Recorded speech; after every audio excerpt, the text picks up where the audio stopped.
जय हिंद विद्यार्थी मित्रांनो, महाराष्ट्रात पोलीस भरतीसाठी नंबर 1 ठरलेले आपले युट्यूब चॅनल अर्थातच टिक्कर मराठी पोलीस भरती। तर या चॅनलवर मी शुभांगी सुकरे आज पुन्हा एकदा तुम्हा सर्वांचं अगदी मनपूर्वक स्वागत करत आहे। चला सगळ्यांना गुड आफ्टरनून।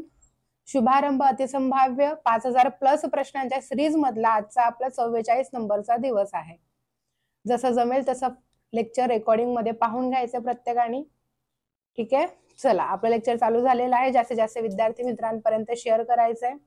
आपण लगेच आपल्या प्रश्नांना सुरुवात करणार आहोत। चला पटकन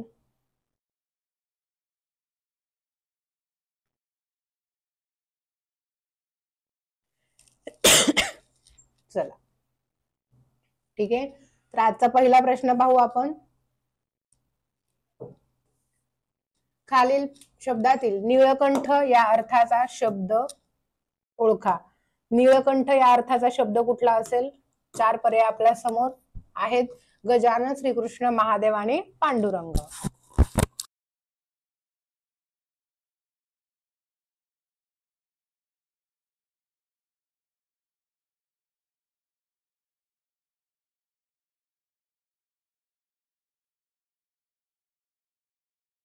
ठीक आहे।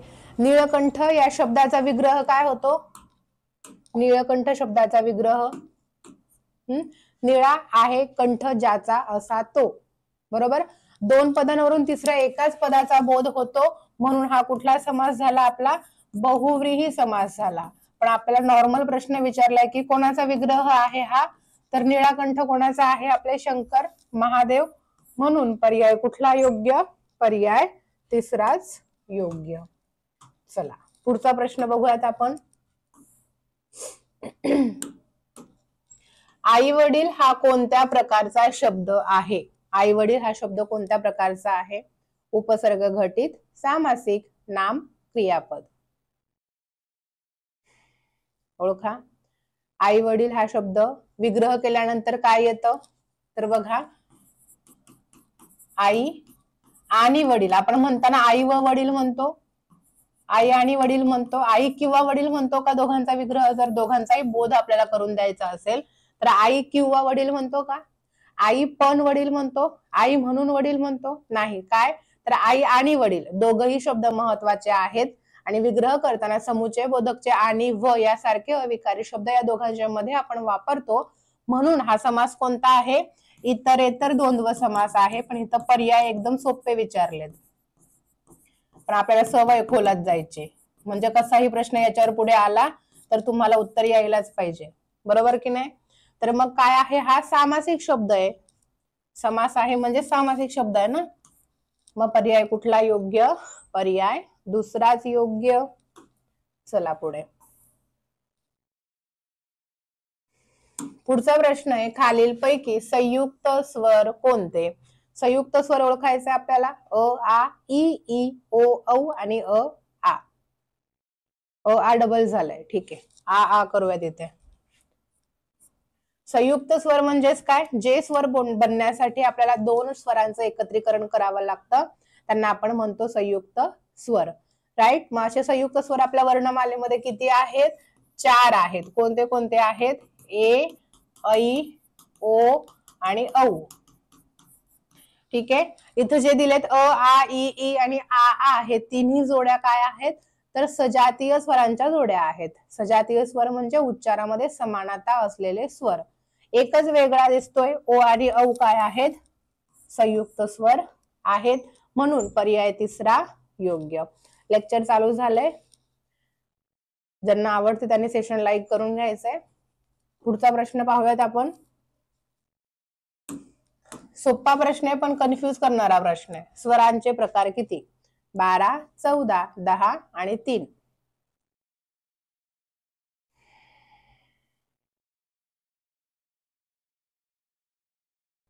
आता प्रकार विचारले तर एकूण स्वर जर विचारलं तर काय उत्तर बरोबर येणार आहे?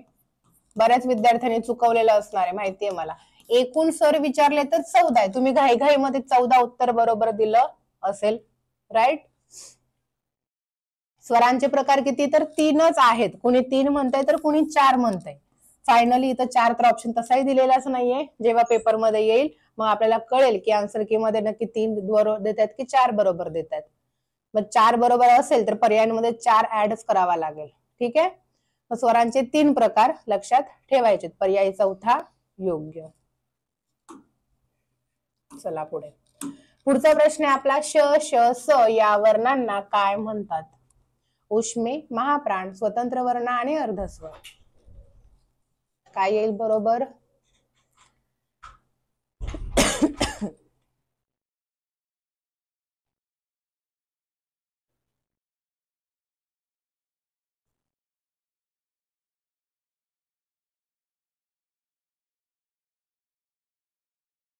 श श स काय आहेत? तर उच्चार करताना तोंडामध्ये उष्णता तयार होऊन घर्षण तयार होतं आणि मग हे वर्ण बाहेर पडतात. म्हणजे यांना काय म्हणतात? तर त्यांना उष्मे म्हणतात. उष्म्यांनाच दुसरं नाव आहे घर्षक. आणि घर्षकला म्हणजे उष्म्यांना डॉक्टर कालेलकरांनी काय नाव दिलेलं आहे? सितकार हे नाव दिलेलं आहे. श श स हे काय आहेत आपले? उष्मे आहेत. पर्याय पहिलाच योग्य. पुढे महाप्राण कोणता असं विचारलं तर ह आणि एकूण महाप्राण विचारले तर 14. लक्षात ठेवायचंय. स्पर्श व्यंजनांमधलं आपलं ख आणि घ ची लाईन म्हणजे दुसरी आणि चौथी लाईन कशामध्ये येते? महाप्राण मध्ये येते. ह महाप्राण आहे आणि श श स सुद्धा महाप्राण आहे. लक्षात ठेवायचंय. पण इथं महाप्राण उत्तर लगेच बरोबर द्यायचं नाहीये. त्याच्या आधी श श स हे उष्मे आहेत ना मुळात. हा पर्याय कुठला योग्य? मग पर्याय पहिलाच योग्य. स्वतंत्र वर्ण म्हणजे ळ, ज्याच्यापासून एकही शब्द तयार झालेला नाही. आणि अर्धस्वर आहेत आपले य र ल व, ज्यांचा उच्चार स्वरांप्रमाणे होतो. आणि अर्धस्वरांचा स्वरांप्रमाणे क्रम जर आपल्याला विचारला तर य व र ल आहे. पण वर्णमालेत य र ल व आहे. ठीक आहे. पर्याय पहिलाच योग्य. बघा पुढचा प्रश्न बघण्याच्या आधी खाली तुम्हाला पट्टी पण दिसत आहे की आज होळी आहे. तर होळी निमित्त सगळ्यांना खूप खूप शुभेच्छा. आपले जे काही दुःख आहेत ते सगळं या होळीमध्ये दहन करून टाका. कोणाशी भांडले असाल, कोणाचा राग आला असेल तर ते सगळं असं गोळा करून भस्कन त्या होळीच्या आगीमध्ये टाकून द्या आणि स्वतःला शांत करा. आणि आपलं काय ध्येय आहे किंवा काय ध्येय होतं ज्यांचं नसेल त्यांनी तयार करा. आपल्याला काय गाठायचंय, का जन्माला आलोय आपण, काहीतरी ध्येय आपल्याला पाहिजे ना, ते पूर्ण करण्यासाठी आपल्याला जगायचंय. बरोबर. तर मग ते कंटिन्यू चालू ठेवा पुढे. तर तुमचं जे ध्येय आहे पोलीस होण्याचं, त्यासाठी आपली विजेता बॅच तुम्हाला कामाला येणार आहे. तर या होळी निमित्त विजेता बॅच वर ऑफर आहे की ही बॅच तुम्हाला 2500ची बॅच 1200ला भेटणार आहे. ठीक आहे. 15 तारखेपर्यंत ही ऑफर चालू राहणार आहे. पण नंतरचं कोणी सांगितलंय? पैसे संपले आपल्या जवळचे तर. त्याच्यामुळे आजच्या आज ऍडमिशन घेऊन टाका. सगळे विषय लाईव्ह स्वरूपात तुम्हाला शिकायला भेटणार आहेत. आणि काही डाऊट असेल ऑन दी स्पॉट डायरेक्ट शिक्षक क्लिअर करतील. ठीक आहे. चला पुढचा संधीवरचा प्रश्न आहे आपला स्वल्प. स्वल्प शब्द कसा तयार झाला ते आपल्याला ओळखायचंय.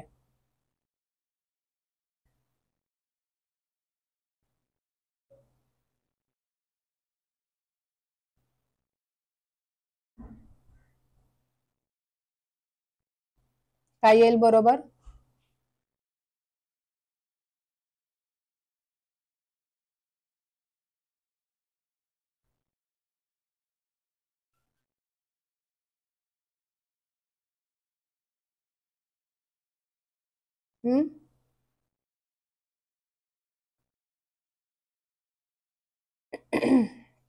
बघा आणि संधी कुठली हे पण सांगायचे जर तुम्हाला माहिती असेल तर. स्वल्प हा शब्द कसा तयार झालाय तर सु अधिक अल्प. पहिल्या शब्दातील शेवटचा वर्ण उ, दुसऱ्या शब्दातील पहिला वर्ण अ. उच्या पुढे विजातीय स्वर आला म्हणून उचा काय होतो? तर उचा व होणार. मग स जसाच्या तसा. स्वर काढून टाकलाय म्हणजे हलांत अर्धा राहिलाय. पुढे उकाराचा झालाय व, तो पण काय राहणार? अर्धाच राहणार. त्याच्यामध्ये मग अल्प मिक्स करायचा. अ व मध्ये जाणार म्हणजे पूर्ण उच्चारित तयार होणार. आणि प जसाच्या तसा. कोणती संधी आहे ही? ईच्या पुढे विजातीय स्वर आला तर ईचा य होतो, उचा व होतो, रुचा र होतो. ही आपली कोणती संधी आहे? तर यणादेश स्वर संधी आहे. लक्षात ठेवा. यणादेश स्वर संधी. ठीक आहे. नॉर्मल विग्रह तुम्हाला इथे विचारला होता. सु अधिक अल्प, स ला पहिला उकार आहे हे नेहमी लक्षात ठेवायचे. दुसराच पर्याय योग्य. चला, लेक्चर शेअर केलेलं नाहीये तुम्ही, तुमच्या मित्रांपर्यंत मैत्रिणींपर्यंत लेक्चर शेअर करायचंय. तोपर्यंत पुढचा प्रश्न पाहूयात आपण. तन्मय हा शब्द आहे, कसा तयार झाला? संधी करा. तन्मय शब्द तन अधिक मय, त अधिक नमन, तत् अधिक मय यापैकी नाही. तन्मय, आता तुम्हाला ऑब्झर्वेशन मी संधीमध्ये सांगितले, नुकतंच आपलं नवीन बॅच मध्ये संधी शिकून झालंय. ठीक आहे. तर ऑब्झर्वेशन, दोघंही अनुनासिक दिसत आहेत म्हणजे ही कोणती संधी आहे? तर ही अनुनासिक संधी आहे. दोघंही अनुनासिक आहे ना. मग दुसरा तर ऑलरेडी अनुनासिक असतोय. मग पहिल्या शब्दातील शेवटच्या वर्णामध्ये बदल होऊन त्याच्या जागी त्याच्याच गटातील अनुनासिक येतं. तच्या गटामध्ये कोण आहे अनुनासिक? तर त थ द ध न नळाचा आहे, म्हणून तन्मय हा शब्द तयार झाला. अनुनासिक संधीचं हे आपलं उदाहरण असणार आहे. तत् अधिक मय, तन्मय. क्लिअर. Option 3 is right.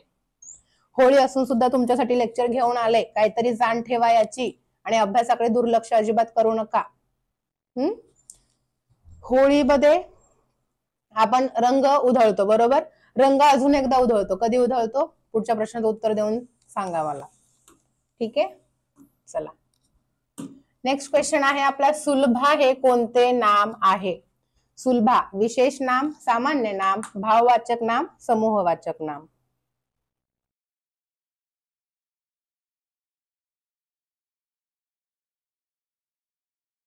काय येईल बरोबर? सुलभा मुलीचं नाव, म्हणून कशामध्ये येणार? विशेष नामामध्ये येणार. पर्याय पहिलाच योग्य. चला पुढे. नेक्स्ट क्वेश्चन आहे आपला. वाल्मिकीने रामायण हा ग्रंथ लिहिला, याच्यामध्ये रामायण या शब्दाला अधोरेखित केलेला आहे. तर अधोरेखित शब्दाची जात आपल्याला ओळखायची कोणती आहे ते. ठीक आहे. कर्ता, कर्म, उभयान्वय आणि विशेष नाम. ओळखा. काय येईल बरोबर? वाल्मिकीने रामायण हा ग्रंथ लिहिला. वाल्मिकी पण विशेष नाम आहे. रामायण ग्रंथाचं नाव आहे. ग्रंथ म्हटलं, ग्रंथाला जर अधोरेखित असता तर मग सामान्य नाम आला असता, पण कोणता ग्रंथ हे विशिष्ट कळतंय आपल्याला की रामायण, म्हणून कोणाचंही नाव असेल तर ते कशामध्ये जातं? विशेष नामामध्ये जातं. पर्याय चौथा योग्य. चला पुढे. नेक्स्ट क्वेश्चन आहे. वात्सल्य हा शब्द डॅश डॅश आहे. वात्सल्य विशेष नाम, भाववाचक नाम, सामान्य नाम, समूहवाचक नाम. काय येईल बरोबर?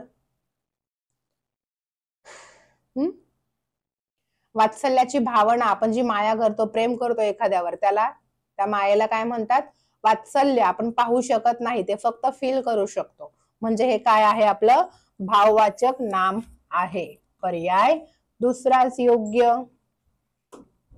चला पुढे. नेक्स्ट क्वेश्चन आहे आपला. वधू या शब्दाचं अनेक वचन आपल्याला करायचंय. वधूचं अनेक वचन काय होणार? विधवा, वधवा, वधुरी आणि वधू. तर नियम आहे इथं. काय नियम आहे माहितीये? शब्दावरून नियम तयार करायचा. मी नियम पाठ नाही केलेत आणि तुम्हाला पण करा म्हणून सांगत नाही. शब्दावरून नियम तयार करा. आता ती वधू म्हणजे काय? स्त्रीलिंगी. उकारांत स्त्रीलिंगी नामाचे, स्त्रीलिंगी नामाचे अनेक वचन काय होते? वधूचं वधवा होतंय, म्हणजे उचा झाला वा, वाकारांत होते. क्लिअर. पर्याय कुठला योग्य? पर्याय दुसरा योग्य. सॉरी, ठीक आहे. वधूचं अनेक वचन काय होणार आहे? सॉरी हा,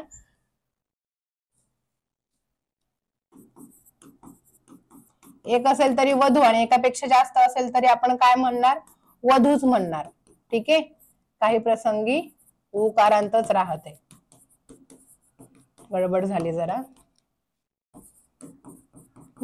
अनेक वचन सांगितलं होतं इथे. वधू, वधूच. एक असेल तरी वधू, चार असेल तरी वधूच. पर्याय चौथा योग्य. नेक्स्ट आहे परत वचनावर. खालीलपैकी देव या नामाचे वचन अनेक वचन कोणते? आता देवा, देवाला, देव आणि देवी काय सांगितले आपल्याला? देवचं अनेक वचन सांगितले. अकारांत पुल्लिंगी नामाचे अनेक वचन इथे अकारांतच राहते. एक असेल तरी देव, एकापेक्षा जास्त असेल तरी देवच. देवचं अनेक वचन बदलत नाही. पर्याय तिसरा योग्य. वचनावरचं झालं, आता लिंगावर बघूयात. साखर भात या शब्दाचं लिंग आपल्याला ओळखायचंय. साखर भात या शब्दाचं लिंग काय येईल? उभयलिंगी, पुल्लिंगी, स्त्रीलिंगी, नपुंसक लिंगी. ओळखा. आता साखर भात हे काय आहे? तर साखर भात हा सामासिक शब्द आहे. साखर भात काय? सामासिक शब्द आहे. मग सामासिक शब्दाचा नियम काय? तर सामासिक शब्दाचं लिंग हे शेवटच्या शब्दाचं जे लिंग असतं तेच लिंग संपूर्ण शब्दाला लागू पडतं. मग ती साखर जरी असलं तरी शेवटी काय? भात शब्द आहे. मग भात शब्दाचं लिंग काय? तो भात म्हणजे पुल्लिंगी. मग तो साखर भात पूर्ण शब्दाला शेवटच्या शब्दाचं लिंग लागू पडतं, पुल्लिंगी आहे. लला पहिली वेलांटी असते. पर्याय दुसरा योग्य. केले? लाईक केले तुम्ही?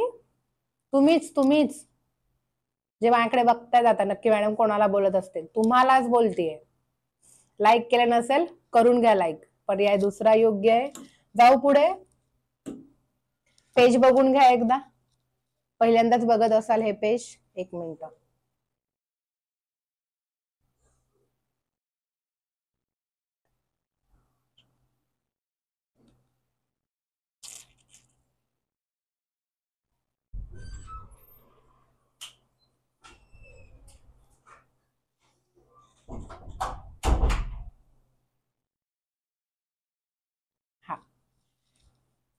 बघा, प्रत्येक शनिवारी एक एक टॉक शो आपला चालू आहे, राईट.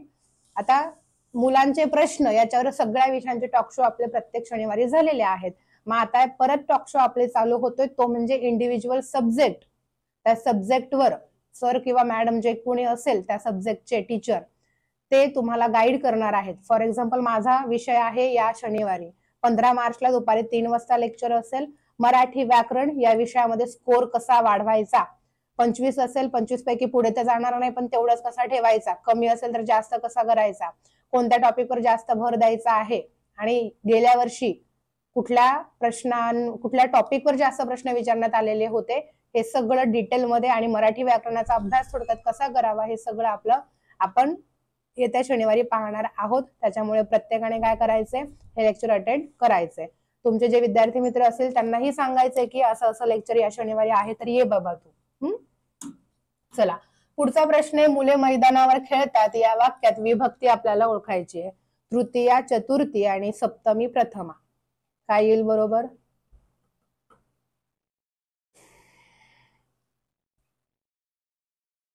आता मुले मैदानावर खेळतात, इथे आपल्याला काय प्रत्यय दिसत नाहीये विभक्तीचा. मग विभक्ती प्रतिरूपक शब्दयोगी अव्यय इथे आपल्याला पाहायचंय. खेळतात हे क्रियापद आहे, खेळण्याची क्रिया आहे. कुठे खेळतात? ठिकाणाचा बोध होतोय, स्थलवाचक बरोबर. आणि ठिकाणाचा बोध कोणाचा कारक अर्थ आहे? अधिकरण, स्थळ किंवा वेळेचा बोध आपल्या सप्तमी विभक्तीचा कार्यकार्थ आहे. म्हणून इथं कुठला विभक्ती प्रत्यय वरच्या जागी येईल? मुले मैदानात खेळतात. ठीक आहे. पर्याय तिसरा इथे योग्य. चला पुढे.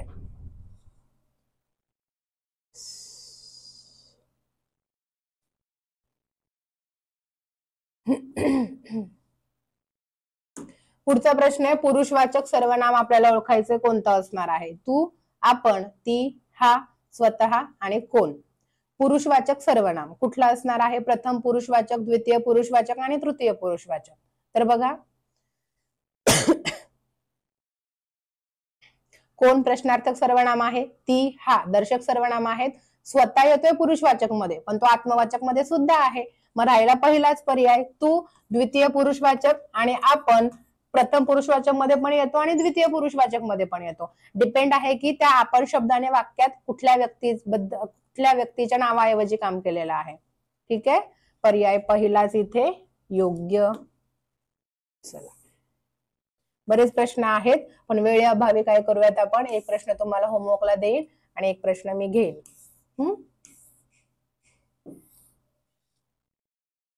काळावर प्रश्न आहे, मुलगी पुस्तक वाचत असते. तर वाचत असते कुठला काळ आहे? रीती वर्तमान काळ, रीती भविष्य काळ, रीती भूतकाळ आणि चालू वर्तमान काळ. तर वाचत असते म्हणजे वाचण्याची क्रिया रोज रोज घडतीये, म्हणून कुठला काळ असणार आहे? वर्तमान काळात रोज रोज घडतीये म्हणून रीती वर्तमान काळ, पर्याय पहिलाच योग्य. तर होमवर्कला एक प्रश्न देते, त्याचं उत्तर मला प्रत्येकाने कमेंट बॉक्स मध्ये सांगायचं. एक प्रश्न राखून ठेवलाय, ठीक आहे. चला, सोपा प्रश्न आहे, नाही आलं उत्तर दुसऱ्या दिवशी मला विचारा, लाईव्ह लेक्चरला मी सांगून देईल. आप्पा हा शब्द कोणत्या भाषेतून मराठी भाषेत घेतलेला आहे? Sanskrit, Malayali, Kannada, Gujarati. Offline comment box मध्ये मला याचं उत्तर प्रत्येकाने सांगायचंय. तर टिक्कर मराठी ऍप डाउनलोड करा, टेलिग्राम चॅनल आहे टिक्कर मराठी, तोही जॉईन करायचा आहे. चला, तर हे होतं आजचं आपलं लेक्चर. ज्यांनी पाहिलं नसेल त्यांना सांगा, तुमच्या मित्र जे कमेंट बॉक्स मध्ये दिसले नसतील तर त्यांना सांगा की लेक्चर मॅडमने अपलोड केले. भले सुट्टी असेल, भले सण आहे तुमचा, पण आपल्याला अभ्यास चुकवायचा नाहीये. तर आपला एक मुद्दा प्रश्न होता की कलर अजून कधी खेळतो आपण? गुलाल नावाचा कलर, जो आपण जेव्हा मेरिट लिस्ट मध्ये येतो तेव्हा सगळे आपल्यावर गुलाल उधळतात. मग तुम्हाला ती होळी खेळायची आहे की आजची होळी खेळायची आहे? खेळलात पण असाल तुम्ही तर काही जण, ते तुमच्यावर डिपेंड आहे, ठीक आहे. कुठली होळी खेळण्यात मजा आहे? चला, थांबूयात इथे, भेटूयात उद्या पुन्हा. तोपर्यंत असेच आपले नवनवीन व्हिडिओज पाहण्यासाठी टिक्कर मराठी पोलीस भरती या युट्यूब चॅनलला लाईक, शेअर, सबस्क्राईब जरूर करा. Bye bye, take care, wish you all the best and जय हिंद. ही ऑफर एकदा पाहून घ्यायची प्रत्येकाने. बघा बरं ऑफर काय आहे. 15 तारखेपर्यंत तुम्हाला या विजेत्या बॅचवर ऑफर आहे होळी निमित्त, राईट. तर काय ऑफर आहे? 2500ची बॅच तुम्हाला भेटणार आहे 1500 रुपयाला. तर या ऑफरचा प्रत्येकाने लाभ घ्यायचा आहे. आणि होमवर्कला प्रश्न दिलेला आहे, याचं मला प्रत्येकाने ऑफलाईन कमेंट बॉक्स मध्ये उत्तर द्यायचं आहे. चला थांबू. Bye bye, take care, wish you all the best, जय हिंद.